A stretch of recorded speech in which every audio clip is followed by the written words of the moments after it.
What do you make of Suella Braverman? She told our correspondent Ali Fortescue anyone who vandalises the cenotaph on a protest should be jailed faster than their feet can touch the ground. Sophie, as somebody whose grandfathers both served in the British Indian Army, who served in the wars, somebody whose great uncle was taken prisoner of war, somebody who still has family serving in our British Armed Forces, there is nobody like my family who understands the value of the sacrifices that were made and the value of our armed forces and the value of the cenotaph. And that's why what disgusts me is that these protests had been planned for weeks. They were in discussions with the Met Police for weeks. The route was well away from the cenotaph for weeks, and yet last week the Home Secretary decided to embolden and make this a political issue, to embolden the far right, to make this a political issue, knowing full well, and she'd been briefed by the Met, of what the route of the march was going to be and the fact that they didn't have concerns at this stage. She has now made this a live political issue. Why do you think she's done that? And because that's the way she operates, right? She fights culture wars. She doesn't fix things. She breaks things.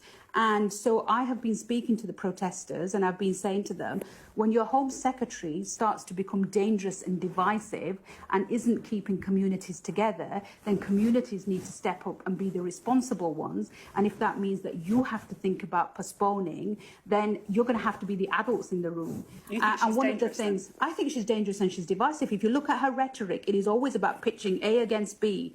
You know, I've said this before, we have now, sadly, some of my colleagues in government who project as patriots, but they are indeed arsonists. They set this country alight. They pit community against community. They create these fires, and that is not the job of a government. The job of a government is to keep us all safe, and you do that by creating a sense of ease, not by fighting culture wars.